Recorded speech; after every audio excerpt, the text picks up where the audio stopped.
Tonight on the Vince Dao Show, we will be reacting to Vice News' gun control debate. So we've reacted to a few of these. Obviously, we reacted to my own Asian panel, and then we did the feminism panel. We're continuing our little reaction series here tonight with the gun control panel. I've watched a little bit of this, and I lost a few brain cells, but we'll get into it. It'll be fun. Stay tuned.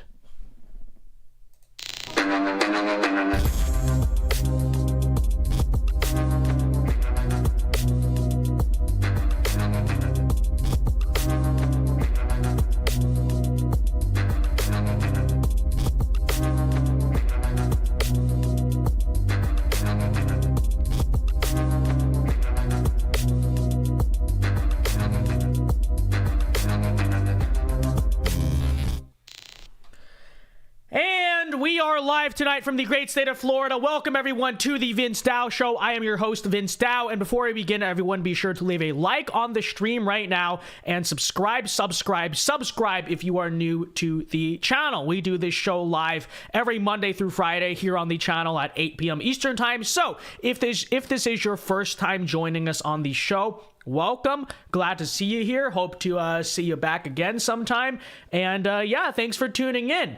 All right, so you're probably wondering, Vince, why are you dressed like this? You know, normally you do the suit and tie, white, whatever. Why are you dressed like either A, you're in the Italian mafia, or B, you're about to go clubbing or whatever it is? Well, today was my last day of the semester, okay? It's the last day of the college semester, and, you know, we're celebrating, okay? We're celebrating. So I'm like, let's throw on something a little more casual, a little more party-esque, okay? So champagne glasses in the chat if it's the end of your semester too. And if you're an old person watching, I shouldn't say old, that's derogatory. If you're a person in greater of age than me watching the channel who you know, has no idea, you're like school, barely remember that, well, you know, that's just the way it is. But all right, guys, with that being said, if you want to support the show tonight, or you have a question or comment that you want read and answered, feel free to support by sending in a super chat. I will read the super chats periodically throughout the night, and we'll be reacting to it here, obviously, but you know, I'll try to check them in between and at the decent pauses and all that stuff.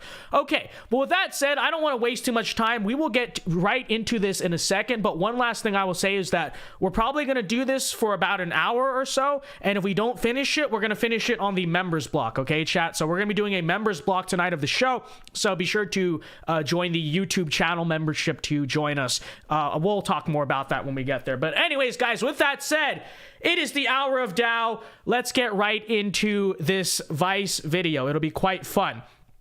Well, actually, before we do that, MathDick96 says, can't watch live, I'll watch the video. Well, thanks for super chatting. Appreciate it, man. And no problem, of course, no problem. All right, with that said, ladies and gentlemen, it is the hour of Dao. Let's get into this Vice gun control debate here. Okay. So, I have not watched this entire thing.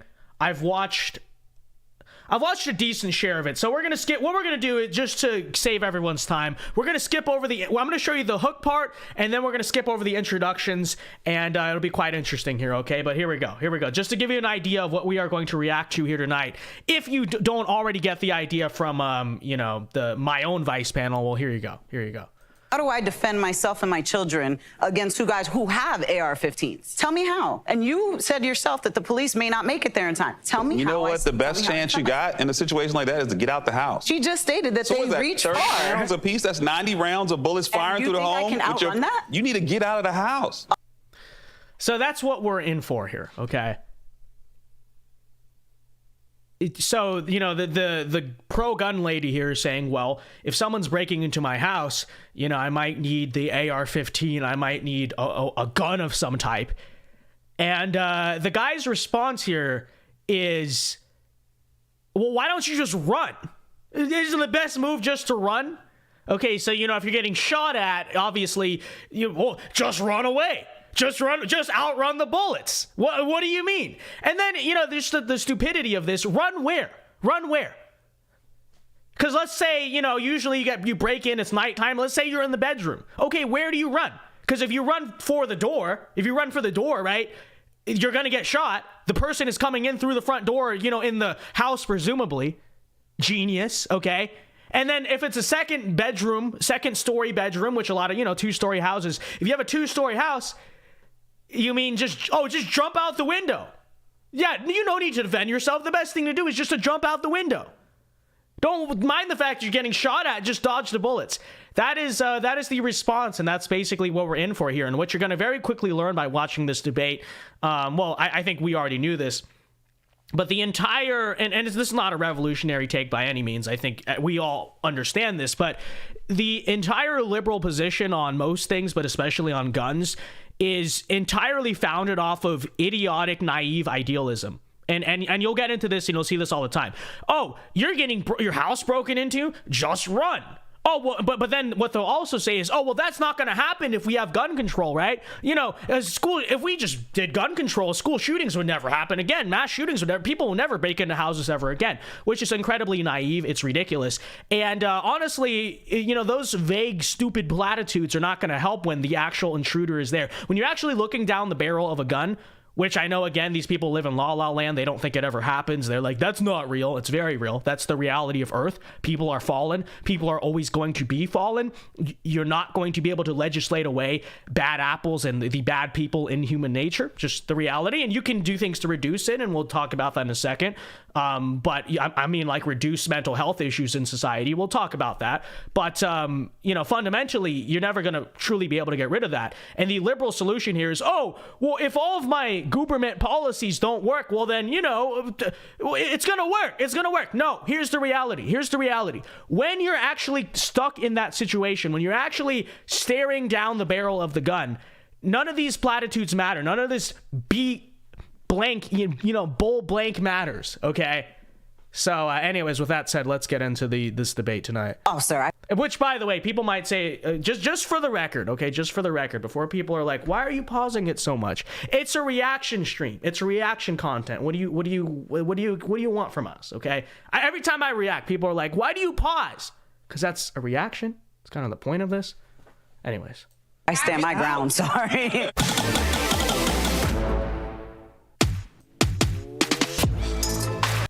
All right, anyways, before we fully get into this, we got a super chat, so here we go. Oh, that's my bad. I don't have the thing integrated here. Wait. Okay, Zachary for $5 says... Zachary Morontet donated $5 through super chat. Oh yeah. Start of my weekend, 14th work week, Vince finishes semester. It's a great time. Appreciate it, Zachary. Yeah, I will be honest. I am quite burnt out too. I'm quite exhausted too. That's partially why we're doing a reaction thing on the show tonight, because, I mean, it's mainly because the news cycle sucks. Like, I could talk about Jordan Neely again, but I feel like I spent like 20 minutes talking about that thing last night, right? New York City. We could talk about what, World War III? Yeah, I deal with World War III in my sleep. No, just kidding. But yeah, it is true. So glad you're almost at the end of the week. We're almost there. Okay. So true. Appreciate it. Thank you for the $5, Zachary. God bless you. Okay. Well, with that said, let's get into the actual gun control debate here. So I'm going to skip ahead a little bit. Here's kind of the question on, should you own guns for self-defense? All right, here we go. Wait. A lot of folks here say that they own guns as a self-defense tool. How do we feel about that? Shit is so bleak in America. Like, I don't blame people for feeling unsafe. Everyone here is concerned with survival. Everyone who picks up a gun is concerned with survival. There is this sense of despair in America when it comes to resource scarcity, food scarcity, housing scarcity, scarcity of care. People do not resort to terrible things when they have support, when they have a community, when they feel like their survival is not at stake. In America. Okay, again, I almost spilled all that water all over this desk. Okay. Anyways, don't worry about that. You know, this response also is pretty naive. Now, I don't really know what her position is. She might be like the centrist on the panel. That's how, when I was on Vice, that's what they did. It was technically 3 conservatives, 3 centrists, 3 liberals. It's just that when they bring them on Vice, all the centrists, quote unquote, are literally just liberals. Like, you know what I'm saying? And so that's always the situation. You get dealt with that. But anyways,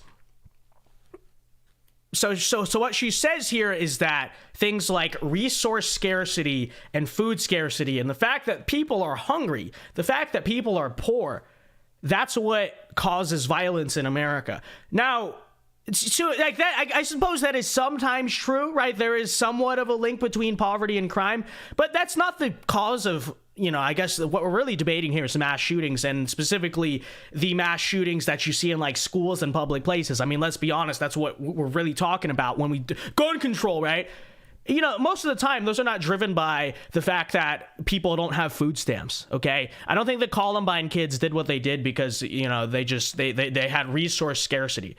So here's another naive, basically, answer. It suggests, oh, well, we won't have to worry about gun violence if we just give poor people enough to eat, which, by the way, in the United States, they actually, for the most part, do have enough to eat. It's, you know, people act like this is India or something where it's just, you know, they're just on the streets. That's not really always the case. But anyways, you know, that's just not real. That is not the reason why, specifically, especially the instances of violence we're talking about here, still happen. And again, this hammers back to the point I want to fundamentally get out here, which is that no matter how many laws you pass, no matter how many, you know, how much you fight poverty or whatever, you will never overcome the fact that mankind is fallen, mankind is depraved, and there's always going to be violence in society. Of course, you can reduce it, you can make things safer, but the reason why, fundamentally, you know, I would be pro-gun in the context of self-defense is that, yeah, you know, that's all great. Let's do our best to minimize violence, reduce the risk of violence. But the bottom line is that as much as you want to live in La La Land, the world is a violent place. The planet Earth is a violent place. And I'm not relying on your stupid platitudes about nonsense when, again, you know, you're staring down the barrel of a gun, right? When that intruder breaks in, when that mass shooter happens, you're like, oh, well, it wouldn't have happened without my laws. You don't necessarily know that. It's still going to happen to some degree, even if your laws work. They're not going to work 100%, right? So, you know, the bottom line is that the moment you are facing that life or death situation, I am the person saying, well, you know, that's real. That's a reality of life on Earth. And I want to be ready, right? I want to be protected, and I want to be, you know, strapped in the case I ever have to deal with that. And I want other people who might have to deal with that to be like that too. And, you know, that's conservatism because it's realism, right? It's just a realistic assessment of human nature. Do we like that we have to have guns? Do we like that we have to worry about self-defense and danger and all that? No, we don't. But the idea that you're ever going to get rid of that until, you know, the Earth is redeemed, until you're going to get rid of the idea that you're ever going to get rid of that risk entirely is just not real. And so you can, if we just fought poverty, there wouldn't be violence. No, there still would be violence. Maybe there'd be a little bit less of it. I don't know. But there would still be plenty of that. So the two solutions that are introduced are too heavily focused on the individual and the gun. But a solution we never introduce is regulating the gun industry and the profiteers of massive amount of weapons being introduced into America. And I mean, here's just another cope. First of all, the gun industry is incredibly regulated. I think it's the only thing in the United States you have to buy that way. In most cases, you don't just have to take a background check, but waiting periods in most states. I know not all of them. You know, and I don't know, the idea that the gun corporation, Springfield, they're like these evil technocrat, you know, millionaires who are just profiting off of death and all that stuff. It, like, what are you talking about? What are you actually talking about? You know? And by the way, it's not the fault of the companies that make the gun that so-and-so bought a gun. I mean, I'm not an advocate of gun control, obviously, but even so, you would think the responsibility would be on a hierarchy of things. First of all, it would be on the law. If it was legally sold, then who can you really hold accountable? And then it should be the gun store. But they always point to, oh, it's like Springfield Armory is responsible for Parkland. Like, that doesn't actually make any sense. It's ridiculous. I think she means gun manufacturers. No, she does. I think that's something that in America we're not talking about. We're not talking about how do we hold the profiteers, the gun capitalists accountable in this conversation. We forget to talk about white nationalism. The gun capitalists in this conversation. And then here we go. We forgot to talk about white nationalists. Okay? So, you thought, oh, vice, gun control. This is just going to be the normal stuff about, whoa, gun-free zone versus AR-15. No. See, yeah, that would have been boring. Do you think I would have subjected you to watch that? It's not 2018. No, it's because you sit them down here, and what are they saying? Muck capitalism? So first this person says, like, poverty, and the other person says gun capitalism. And here, this person just straight up says it's white supremacy, right? That's what this gun issue is about. It's about white supremacy. All right, here we go. White nationalism. Accountable in this conversation. We forget to talk about white nationalism and the fact that this country was a settler colonial country based on taking land from indigenous people and suppressing enslaved people. Gun conversation is soon.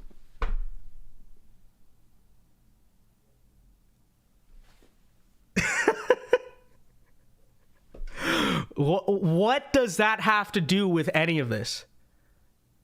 What does that have? Well, when we have this conversation, we don't actually acknowledge that, like, the Indians were killed in warfare.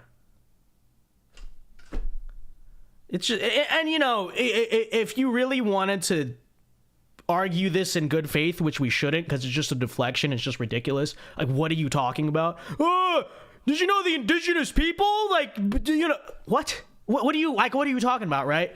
But, hypothetically, if we were to kind of take that on in good faith, I mean, you could easily make the case that the reason why the natives got conquered so swiftly and so severely was because, one side had guns and the other didn't. Okay? One side had guns and the other didn't.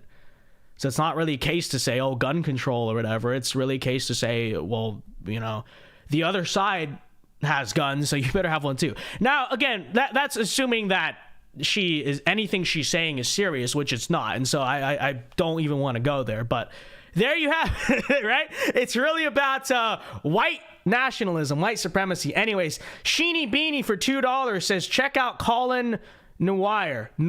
How do you say his last name? I know who you're talking about. How do you say his last name? Debunking the bad takes. Thank you for the $2, Sheeny Beanie. I appreciate it. We'll probably check it out on the members block or something if we have the time.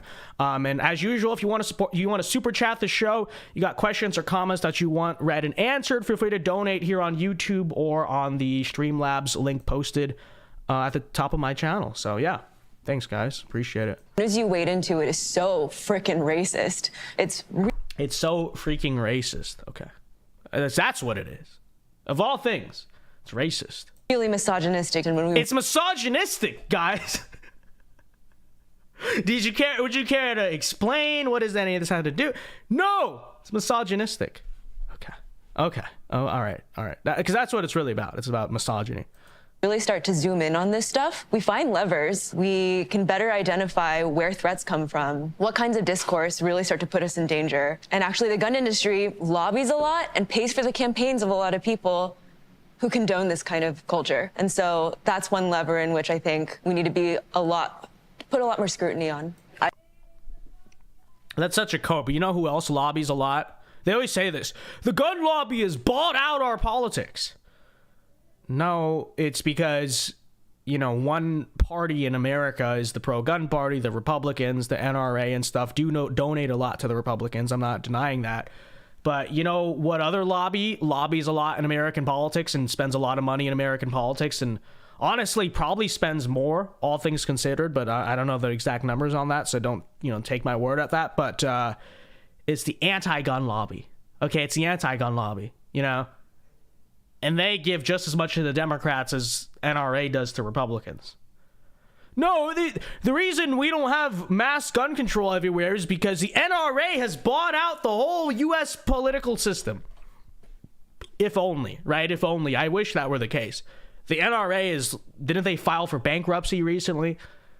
I would argue, actually, the gun lobby needs to be more influential in our country, not less, but it is what it is. I agree with a lot of things from what everybody else said, but I feel like a lot of the gun control issues drown out the actual issues. Like, let's take school shootings, for example. School shootings are awful, they're horrible. But here's my question. What has been done to make schools more secure? I do executive protection and armed security, and I've been offered countless times jobs at schools. They pay $12 $13, $14 an hour. A single mother with 2 kids, that's not an amount I can work for, nor does it reflect my value as a security officer. But what is being done for it? We're not paying security extra. We're not, doing single points of entry. We're not reinforcing the perimeters. We're not doing any of those things. We're focusing on gun control, and yet when this happens again. So here you have the actual security guard or safety officer, whatever she is, cop, I don't know, something like that. Here you have the actual security guard who is experienced with this stuff and says, well, the best thing to do is to reinforce and make things safe and make things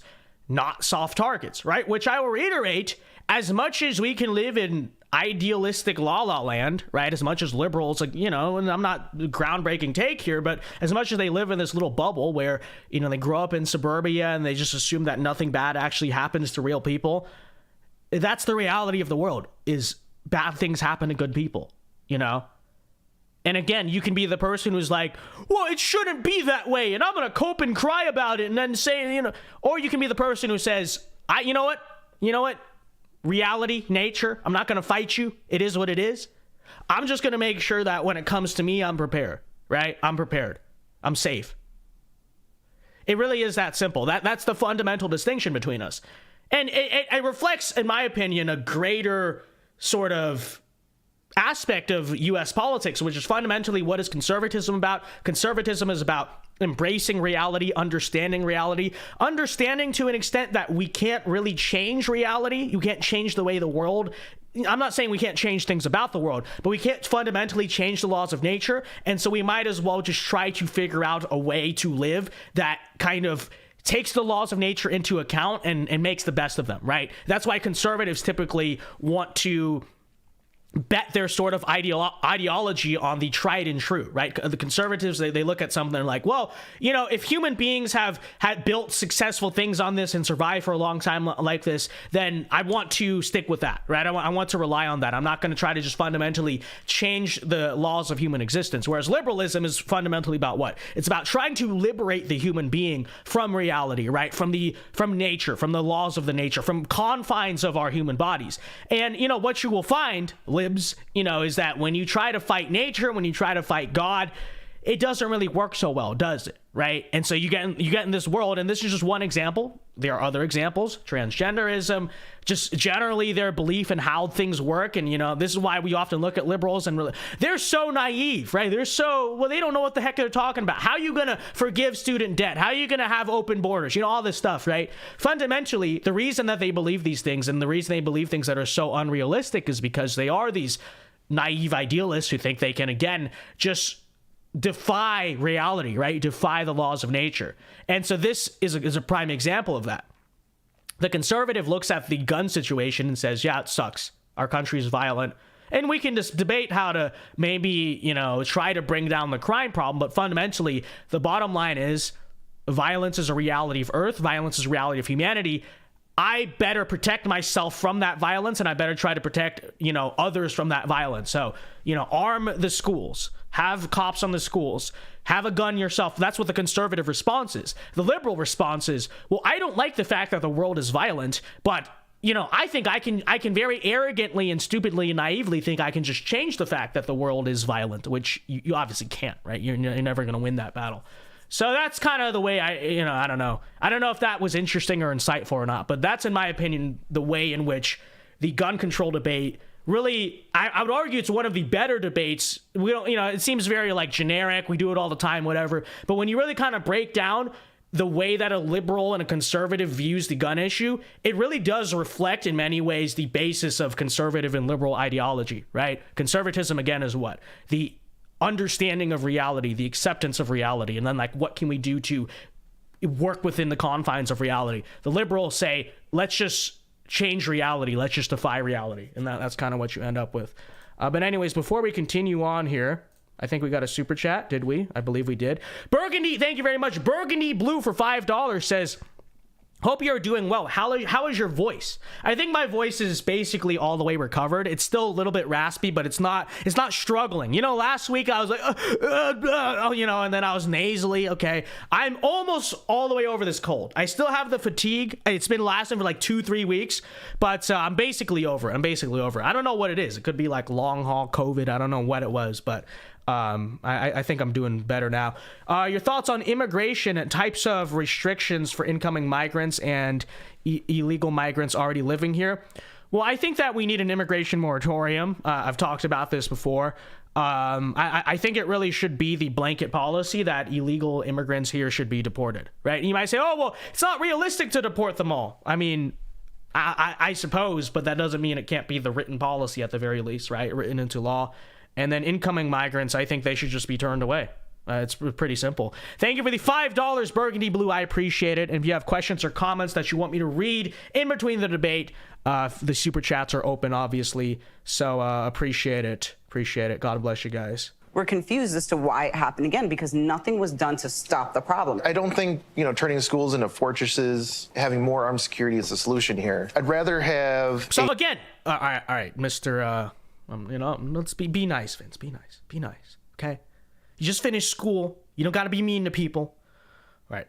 Mr. Gentleman here. Then what is the solution, right? I don't think, it's a dangerous world. I don't think the solution, though, is to make a school safe. I think we need to chase these idealistic crusades about changing society and fixing society. And it's funny is they always say that, and then there's like, how can you Republicans look the mothers of these dead kids in the face, blah, blah, blah. I should say that back. You really should say that back. How can, Republicans have been saying what? Make the schools safe. Cops in the schools, secure the schools. You're saying don't do that. That's not the solution. How can you then, let's say, the unfortunate case that it does happen, how can you look the parents of a victim of that and lecture them about how, but my idealistic crusade about how we shouldn't make the school safer, we should hire more social workers and sing We Are the World by Michael Jackson everywhere. It actually, it pisses me off a lot. It really does. Because can you imagine that? Can you imagine being, and I hope to God, I pray to God, none of you ever have to go through this, but could you imagine as a parent going through that and then being lectured by this guy about how, I don't think it's the solution. I don't think it's the solution to make schools safer. Yeah, we had a school shooting because the school is a soft target and this violent person chose to commit violence on a soft target. But I don't think it's the solution to put armed security in schools. It's ridiculous. A part-time school counselor than a full-time resource officer. Because there are counselors, though. But are they, like, when you put a police officer in a school, you're creating an environment where you're putting... There are counselors. That is correct. Lots of schools have counselors. I think every school has a counselor. I never heard of a school that doesn't have a counselor. But anyways, let me rewind real quickly. When you put a police officer in a school, you're creating an environment where you're putting students in jail or in prison instead of going after the problems. Instead of... What the hell are you talking about? What is he When you have police officers in school, then they're gonna be put. That's because that's what that's what you remember your school police from high school. That's what they were doing, right? They were just rounding up all the black kids, sending them off, putting them in jail. Yeah, because that's what was happening, right? What in the world are you talking about? Spending money on lockdown drills, crisis actors. We could give them more food security. Community garden is probably going to go way farther for their mental health than simulating gunfire in the hallways. If we do community gardens, you can't make. So his solution, right? How do we make schools safer? Well, if you just had community gardens, chat. If you just had a community garden, don't you know a school shooting would never happen again?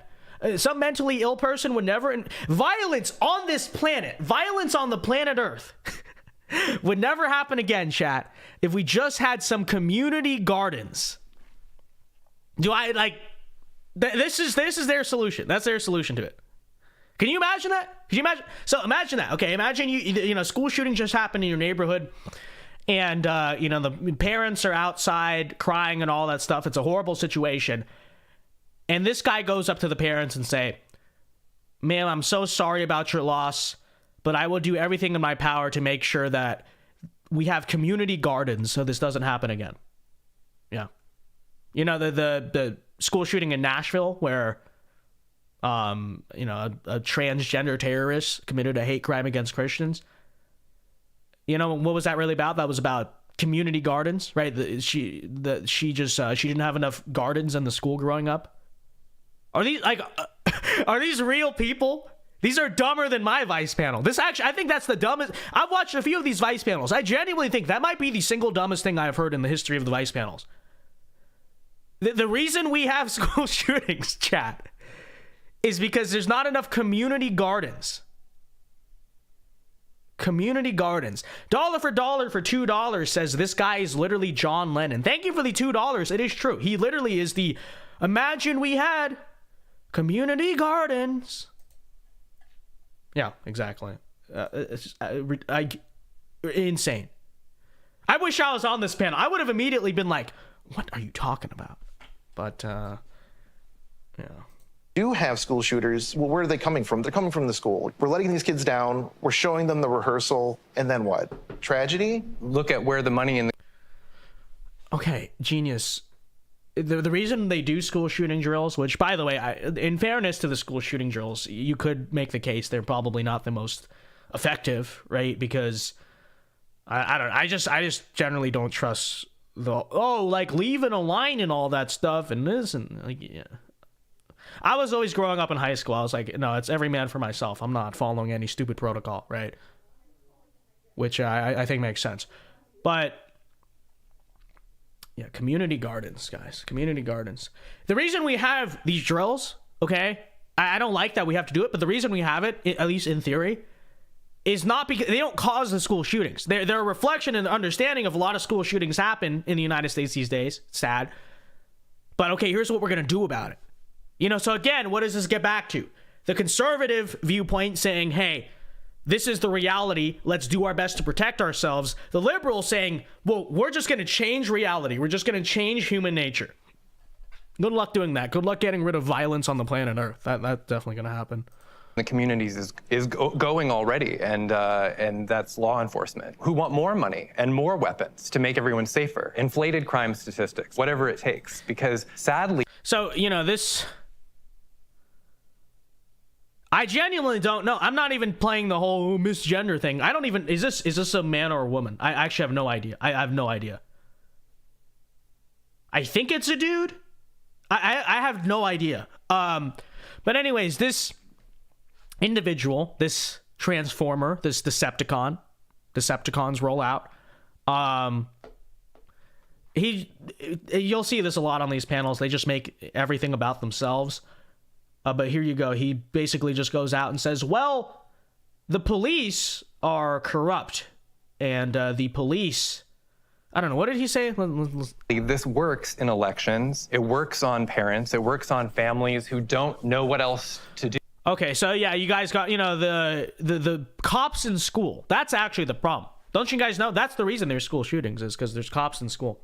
But there are so many places to put money in a community, and we are starving those places out of existence. I want to ask Joey, as a police officer, when you hear this group talking about cops getting money that they might not put to good use, how does that sit with you? You know, so Constitutional Conservative in chat says they had boom drills back in the day. It didn't do anything to make people actually prepared, but it may have made them more reasonably worrisome. Well, perhaps.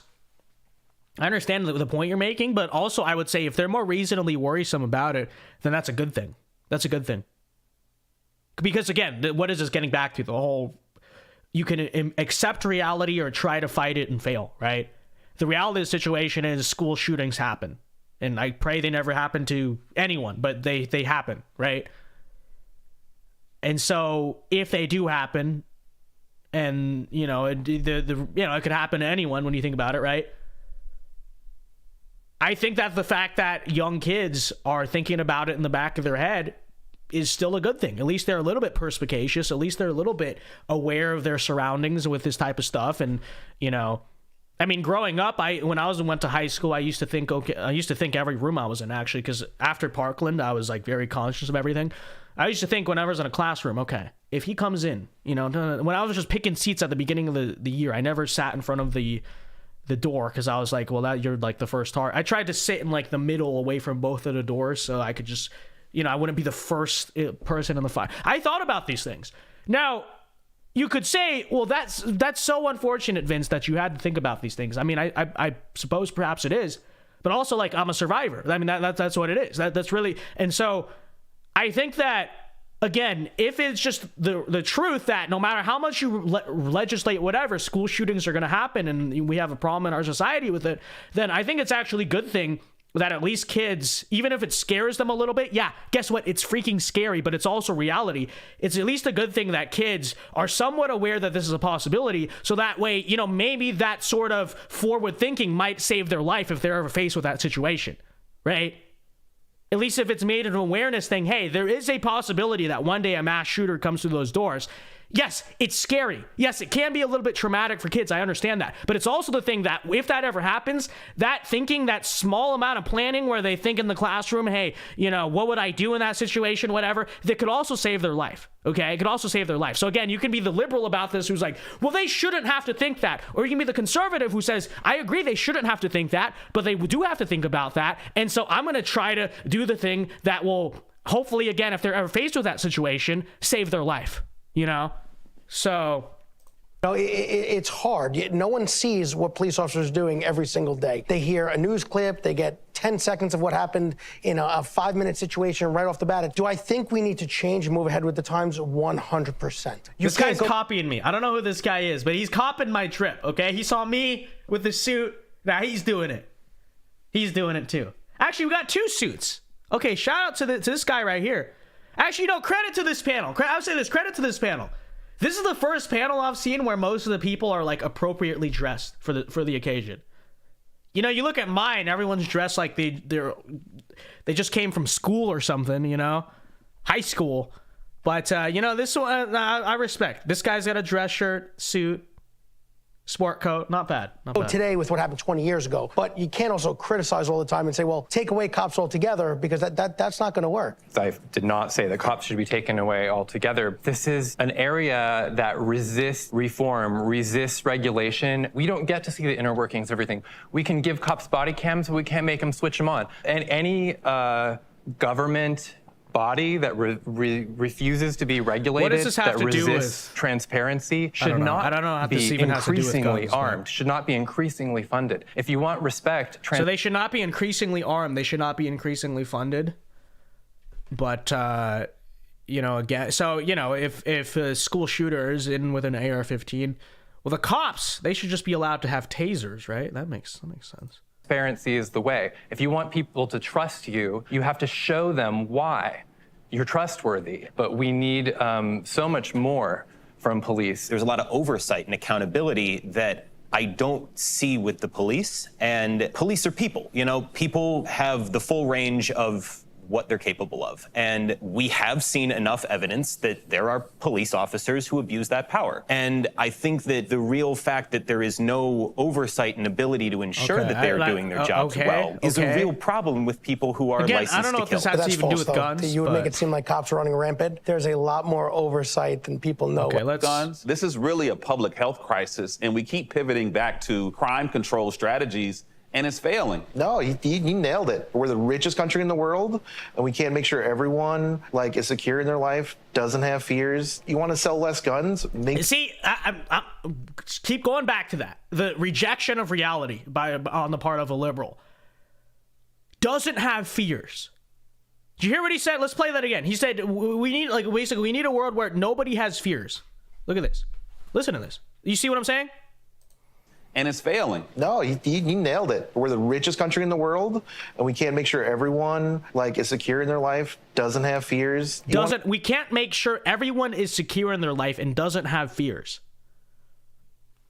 What have I been saying again? The rejection of reality, right? We've been talking about that. Why can't we have I gotta talk like him. Why can't we have a world where nobody has fears?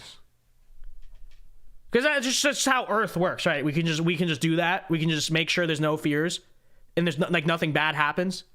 Just because we're the richest country on Earth means we can make sure nothing bad happens ever. No one is ever scared of anything. Okay, I got it.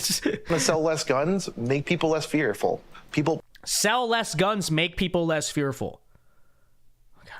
plan for their fears. Why do people buy guns? Well, they want to feel safer. Well, why do they need to feel Well, at least safer? he gets well, that. because of their community. It's just like, okay, what can we do for their community, right? I do not believe. So, that's a nice speech. Again, that's a nice speech.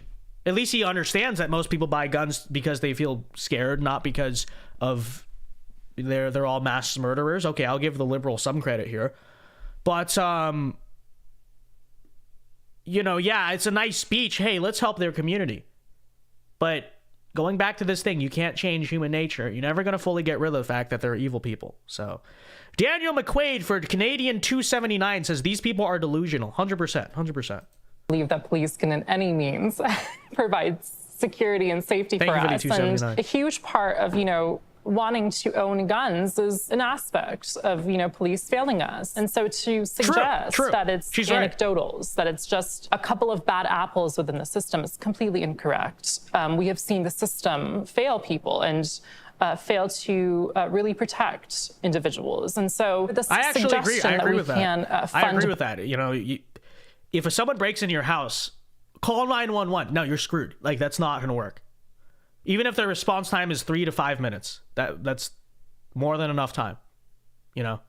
Both, that we can fund both our sense of security and our sense of safety, as well as funding the police departments, is completely false, because a huge... No, I think she's making a whole libertarian argument here of we shouldn't have police departments. It sounds like that's what she's saying, and that's just silly. But she was on to something for a little bit. Of our safety being a detriment is, in fact, the police state's initiatives. What changes would make a difference in the real world, practically speaking? Kendra, I want to hear your thoughts on this. I'm a range safety officer, and as long as I've worked on the range, I have seen police come there and train once, right before their qual, or not even, they only come for their qualification.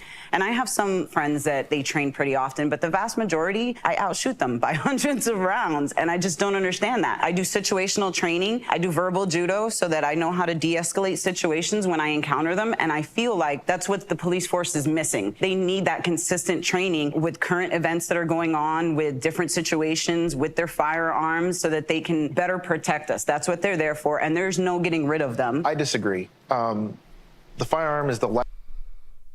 He disagrees. Mr. Nerd. This guy looks like he is a reporter for Vox. Whatever happened to Vox News? Do you guys remember Vox News?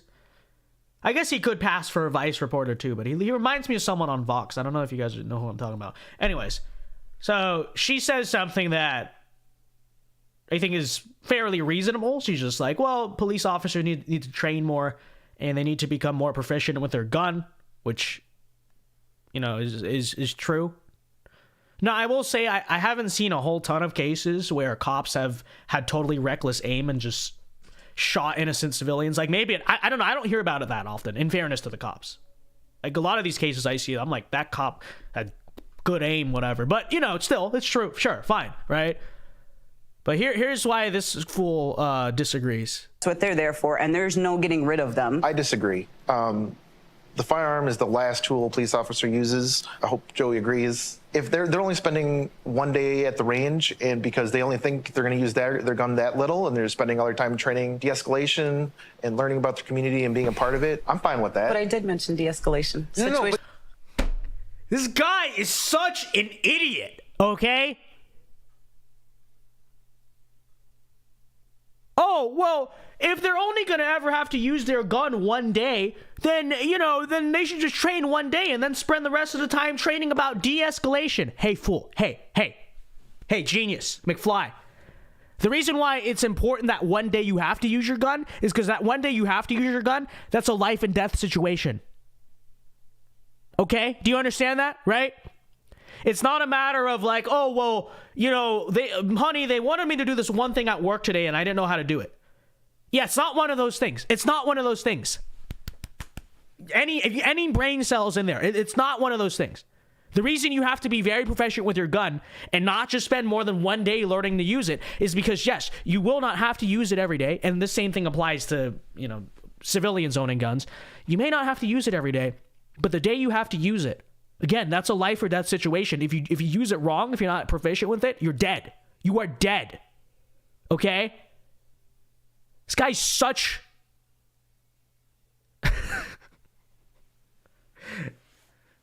I'm being nice today. He's not the brightest. He's not the brightest cookie in the jar. Okay, he's really not. But you mentioned it for yourself, though. No, but for police, they need. But police officers don't learn de-escalation at the firing range. They should. Well, Okay, they learn de-escalation in other places. And also, really? Oh, well, yeah, this crazy person shooting at you, this cop killer, the guy with the death wish, death by cop, you just need to learn de-escalation, bro. Just talk him down.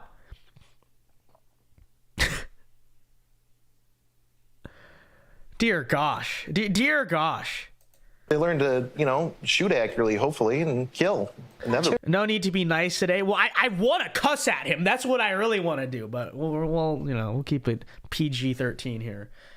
There needs to be a balance, 100%. When you defund the police lack in training. That's a problem. He's such a flipping dumb person. That's what he is.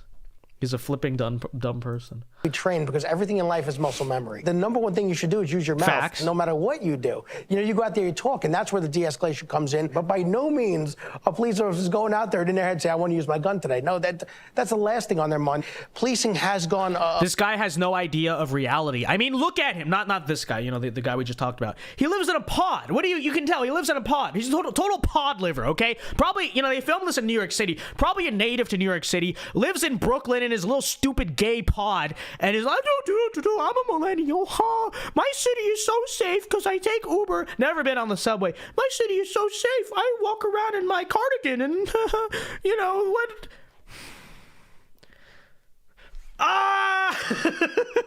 Away from enforcement nationally, which it should have, and is more community police. He wears a cardigan. He does. He shows up to work for Vox News in his little cardigan. Burgundy Blue for $2 says he's not the brightest cookie in the jar. Vince, thank you for the $2. Appreciate it. Well, my little PG-13 insults at people. There you have it. And that's where the funding goes to, so we can go and change the outlook of what policing has, unfortunately, looked like it's become. I just think we also have to realize by the time the phone is calling 911, and most shootings, it's too late. It's true. So don't be a liberal, okay?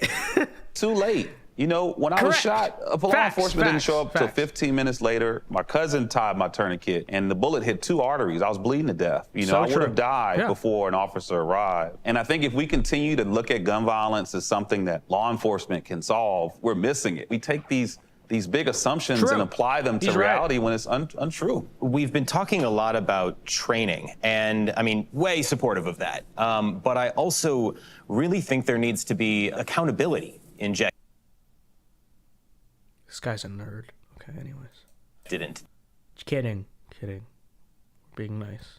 Where if a cop does something ranging from lightly illegal to murder, there should be accountability for that. And I think... No, I'm sorry. He can't. He literally has the actually voice. That's actually him. He has that. Strange thing I see is this sort of closing ranks around... It's not ad hominem, it's Chad hominem, okay? Vince, why do you keep insulting the panelists? When other people do it, it's ad hominem. When I do it, it's Chad hominem. That's the difference. Okay. These bad apples, even though there's also an acknowledgement that they exist. And I think people will be far less likely to look at police with fear if they understand that if that cop does something they're not supposed to, there's accountability. Joey said he does not...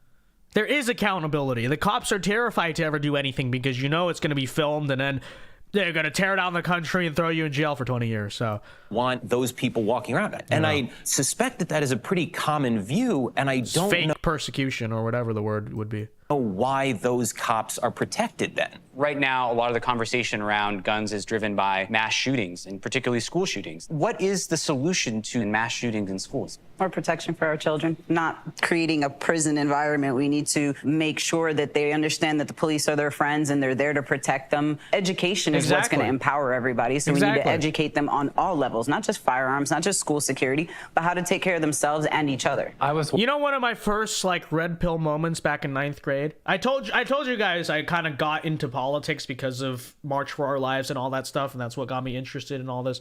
So I very clearly remember, when Parkland happened, the biggest thing, I was like, shoot, you know, I was scared about a school shooting. And I also thought about it a lot. So I kind of, every single escape route, every single class I was in, this is just how I am. Okay. When you've had grandfather, great grandfather, both survived combat and war, I feel like it's just genetic. Like, I think like this too. Okay. You know, I was full. Anyways, that's besides the point. I remember that there was that big day of the national walkout. Remember that? And so, and then there were two, so the school tried to like accommodate the walkout by saying, we're going to do a town hall, right? We'll do a town hall about school safety. And so you could go ask the principal any question about, hey, you know, if something happens, am I safe, whatever, this protocol, that. And so they did that. And then, but a bunch of the kids just decided, nope, we're walking out anyway. We're going to walk out anyway. We're not going to abide by the school thing. We're going to walk out anyway and just protest and scream. And it was just very stupid. It was a very stupid thing. But where I was going with this is I clearly remember thinking to myself at the time, these people screaming, they're just stupid. Like, the number one thing we need to be talking about as students is how do we make our school safer, okay? Because whatever happens on the outside world, you know, we can't really control that. We really can't. So my biggest concern is, after especially I saw the cops in Parkland, you remember they just stood outside the school. I was like, okay, well, we have a school police here, but are they just going to stand outside the school, or are they actually going to do something, right? And by the way, LAUSD, where I grew up, LA, since BLM, they actually don't have the school police anymore. They park down the street. They're not even allowed in the school. It's ridiculous. But, you know, that was my big concern at the time. And I remember wondering, why are these gun activists so anti-police or whatever? That's what makes me feel safe, is knowing that, you know, there's someone else with a gun that's going to disarm the shooter. And I want to be as close to that cop as possible in a situation where it hits the fan. Anyways, personal story. That's kind of how... One of those kids who was trained that way and raised that. Forced to walk out. No, they weren't forced to walk out. It was like, most people just stayed in class. You could just stay in class. But there was a whole thing where, because the school knew it was a big walkout day, they tried to accommodate and do like a school sponsor type of thing where they would turn into a genuine discussion about school safety. And instead, a bunch of the kids just said, no, we want to protest. No. No justice, no peace. Chaz Bono is obese.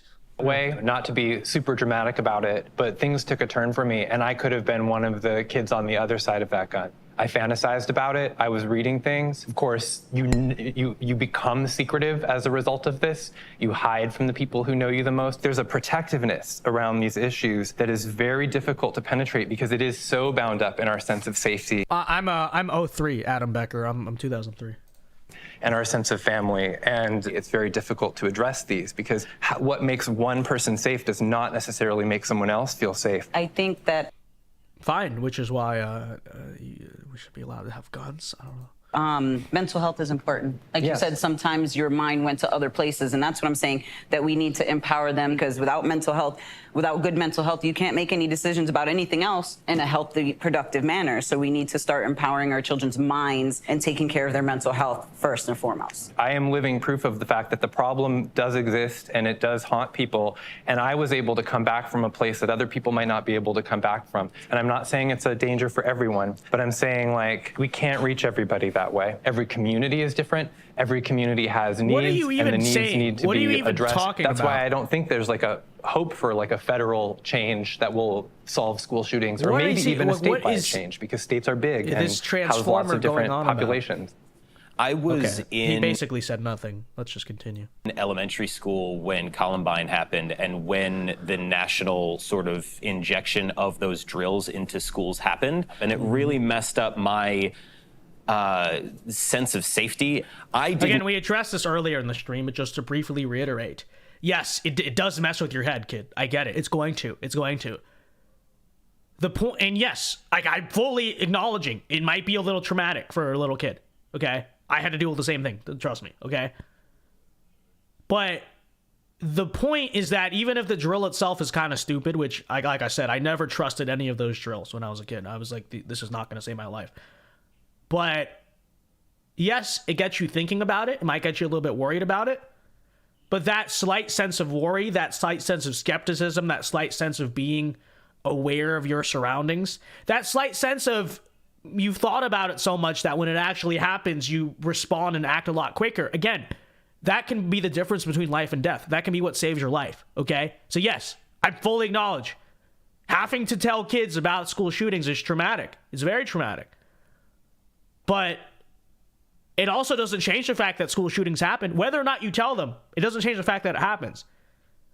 The difference is, you know, if that's my son or whatever, I want my son to be, if that ever goes down, which he probably won't go to public school anyway, but still, hypothetically, I want my son to be the kid who is prepared to act, because that's what's going to save his life.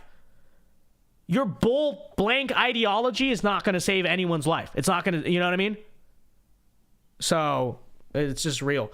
Burgundy Blue for $5. Thank you very much. Says, I was also born in 2003 and went for the walkout in high school, but only as a way to get out of class and also because of peer pressure. The Sigma Burgundy Blue joined the school walkout to skip class. So true. So true. All right, let's continue here. Personally feel. So chat, we'll continue here for about 5 more minutes, and then I'll do super chats for 10 to 15 minutes, and then we'll finish this on the members block right after that, okay? So if some of the mods can post the link, again, link in the description to become a channel member.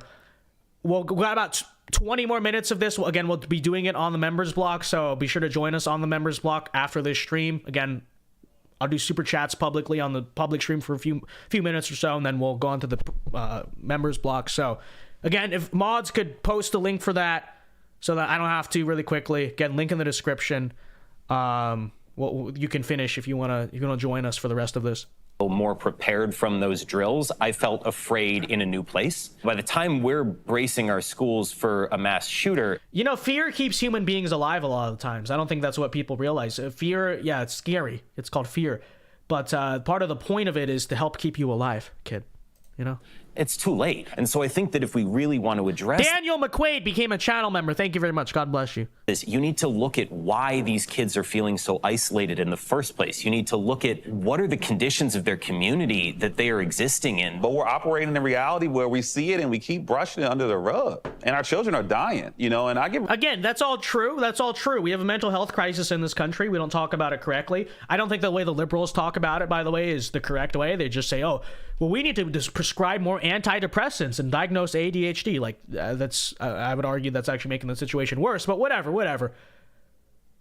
You can say all of that. You could say, oh, mental health, all this stuff, and still at the end of the day conclude, while we should do our best to stop this situation from happening before it happens, the fact of the matter is we need to be prepared for that, whatever slips through the cracks, which it's going to happen. No matter what law you have, it's never going to be 100% effective, right? Murder in any country, guns or no guns, always still happens, right? The question is, what are you going to do when it comes? So, I'm really frustrated about this focus on just mass shootings and just school shootings because our kids are not safe anywhere. They're not safe in their homes. They're not safe in their neighborhoods. And I think the real solution is not to bring more guns into the situation. I think it's really to invest in people. You know, invest in our kids and their wellness. If we're continuously working on ourselves and seeking help for things that we need. Again, all good, sounds great, but what is investing in wellness going to do when the shooter is past the gate? Okay? Yes, do it. Try to stop it, but again, if they slip through the cracks, what are you going to do? Again, these people don't live in reality. I think things will get better in the long run, but some people have, the pride's a little high, and I think that's just something that we need to bring down and, again, normalize seeking help and that being okay. And the money's a little low, and the access to healthcare is a little low, too. But it's also improving. I've seen plenty of different options for kids, and there are counselors in school. There's anonymous things online. So as it wasn't a topic conversation before, it definitely is now. And it might be moving slow, but it definitely is moving in that direction. Not in my neighborhood, though. And I tell you what's happening right now in our neighborhoods. You're traumatized. Here's a gun. Deal with it.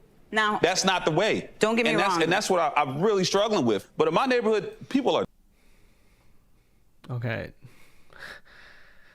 That sounds like a certain cultural problem that, if we, I could point it out. I could say that's this cultural problem that needs to be addressed.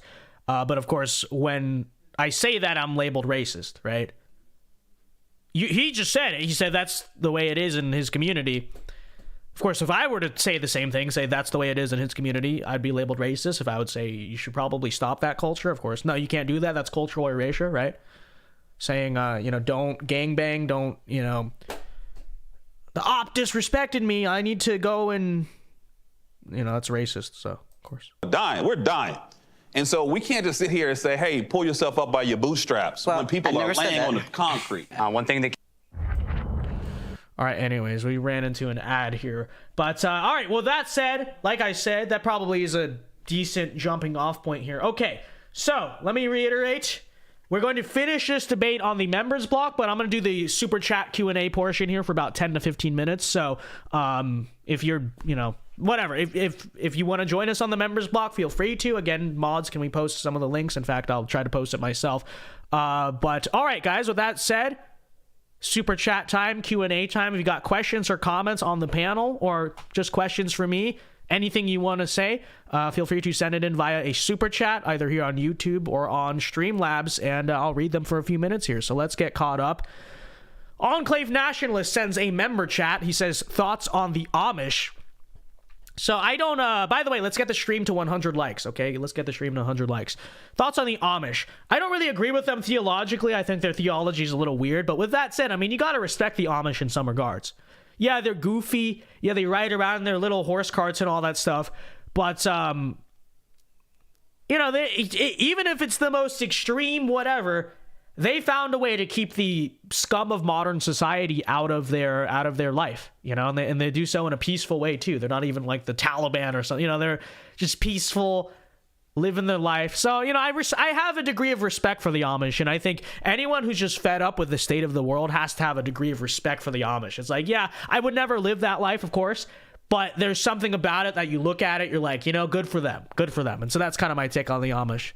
Thank you for the member chat, Enclave Nationalist, who's been a member for 8 months. We appreciate it. Eric Peterson for $2, thank you very much, says, what will it take you to grow a mustache? What would it take me to grow a mustache?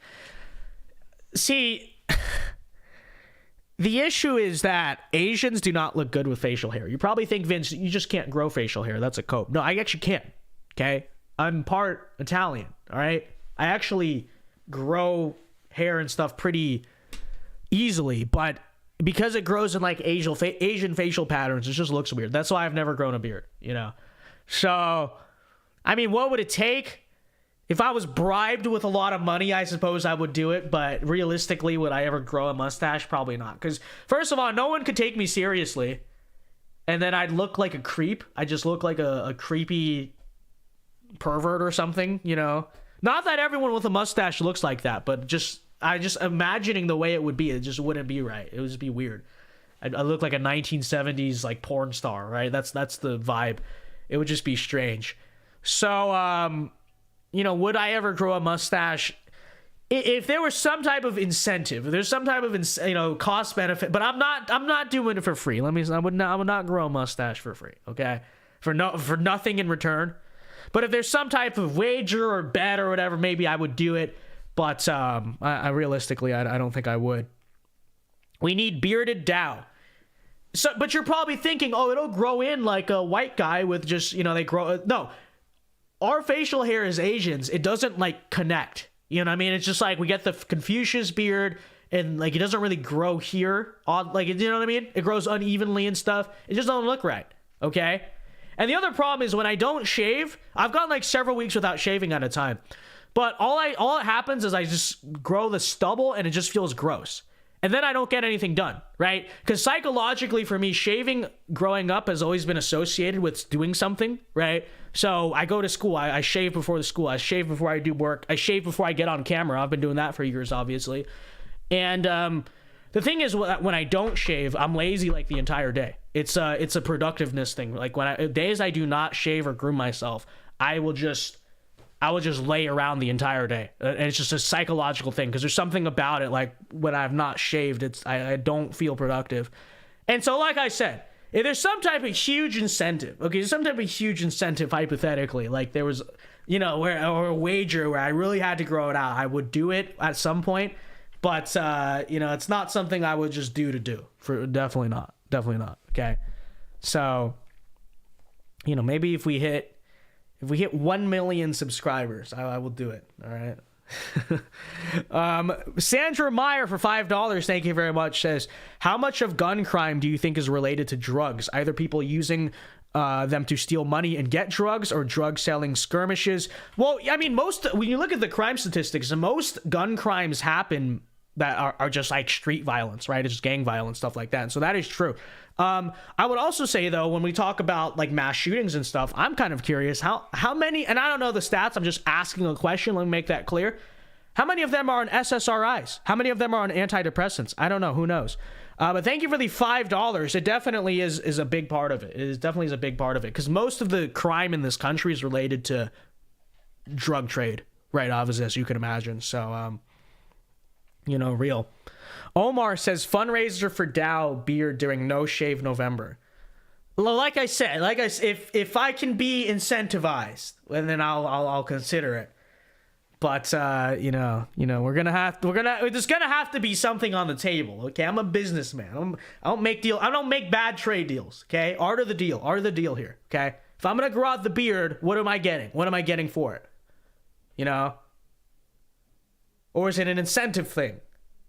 Like I said, 1 million subscribers. I mean, we can do it then. But who knows? I don't know. But again, you guys want to super chat to support the show? We'll go here for about 5-10 more minutes. And let me really quickly, just so that in case people are confused, let me post the membership link in the live chat, so that way we just have it here. So again, we're going to finish up this Vice debate on the members block. So if you want to watch the rest of it here with us, we only got through about half of it because I never stopped talking. So if you want to finish it, again, here, let's see. Join us for, let me pin the comment. Join us for the members block, finishing the debate. All right, let me pin that there. Okay, all right. So that there, it's now pinned in the chat. So if anyone's like, I can't find the link, there it is. But anyway, all right, there we. Oh, hold on. There we go. Okay. All right, there we go. Javier says they include 17 and 19-year-olds in the crime statistics, including gang violence. That's how they pad it to say it's the highest risk to kids. I don't know about that, but I could imagine that that's true. God bless you, Vince, and the work you're doing, Vince. Well, I appreciate it very much, Sandra Meyer. God bless you too. God bless you too. But anyways, back to this beard debate.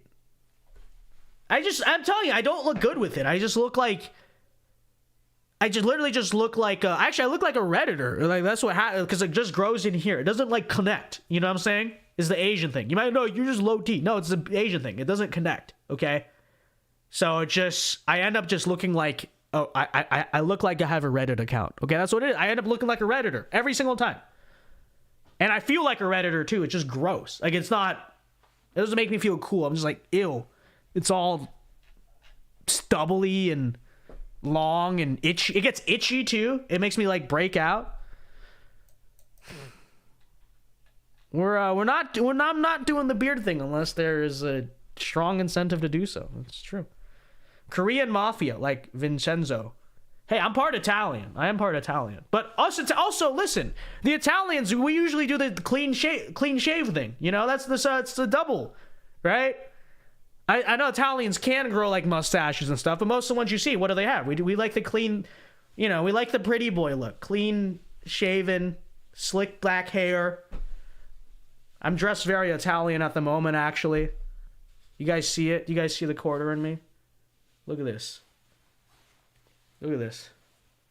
It's so true. No one ever believes me, but the last Vinny in my family, and I'm saying this because he's dead now. He's passed away a few years ago, so we don't have to cover this up. But the last Vinny in my family had ties to the Italian mafia, okay? I will not say more. The last person with my name in the bloodline. So, you know, I'm not in the mafia. I don't know any mafia guys. I never really knew the guy that well, honestly. But I don't know if I ever even met the guy. I just heard about the guy.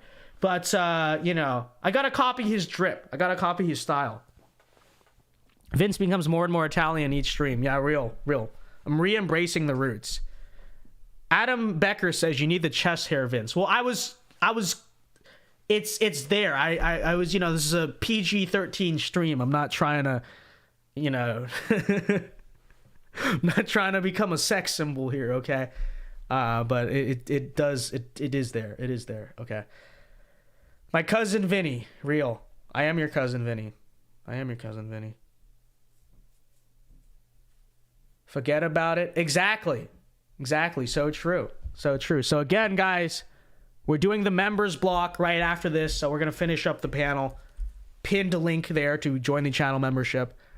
Vince Italian Mafia confirmed. Adam, shh.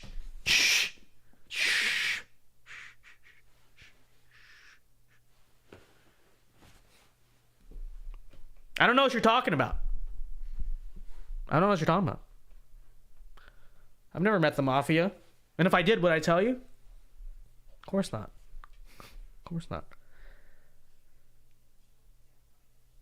That is a movie, Vince. No, I know. That's me. Okay? Look at these people.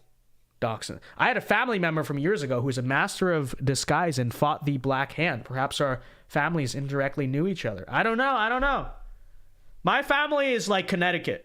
Okay, so they're the Connecticut, Hartford, that sort of scene up in the Northeast. So maybe, perhaps. So, all right, guys. Well, I'm going to end here at 9:15 in about 4 minutes. So any last super chats, comments you want to send in, feel free to send them in now. I will check Streamlabs. I don't think we got anything on there. Yeah, I don't think we got anything there. All right, so in about 5 minutes, chat, be sure to join us on the members block, but I will keep this stream open for any last super chats or comments. Yeah, I know it's a movie. I know it's a movie. I don't know if I've seen the movie, but I've heard of the movie. I'm familiar. I may have seen the movie. I'm not exactly sure. Let's see here. I grow facial hair because I can, and it irritates my face when I do it. I mean, that's my problem. It's so itchy. It is so itchy, and then, I just don't think it's meant for me. I just don't think I was meant to have facial hair. I feel like that's my look, is I'm clean shaven. I've never seen an Asian guy where you look at his facial hair and it's like he looks better with that. I've seen a lot of white guys. I've seen a lot of white guys and black guys that, like, their beard, it makes them look sick, right? They look like a warrior. On Asians, it's just like, dun dun dun dun dun dun dun dun. I am Confucius. Okay. They look like the old wizard. The old Asian wizard thing with, like, with a super long beard. That's what we all look like with it. I've never seen an Asian where I look at their facial hair, I'm like, that he looks better like that. I've never seen it. Maybe it exists. I've never seen it. That's the problem. Camaro says, yeah, happy birthday to Camaro. Everyone in chat, say happy birthday to Camaro. We love you, Camaro. Appreciate it. Hope you have a fun birthday. Hope you go crazy, go stupid. Real and true. But anyways, guys. Okay, if we got no more super chats, I mean, chat seems to be winding down anyway, then I guess I'll end it here. And like I said, we're going to finish it. Give me about 5 minutes. We're going to finish it on the members block. So be sure to get a channel membership if you want to join us for part 2 of the debate. If not, guys, I will see you tomorrow night. Everyone have a very good night. Be safe. Happy birthday, Camaro, dude. Again, join us tomorrow at 8 p.m. Eastern time for the next episode of The Vince Dao Show. And until then, folks, Alpha moves only. God bless. Everyone have a very good night and peace.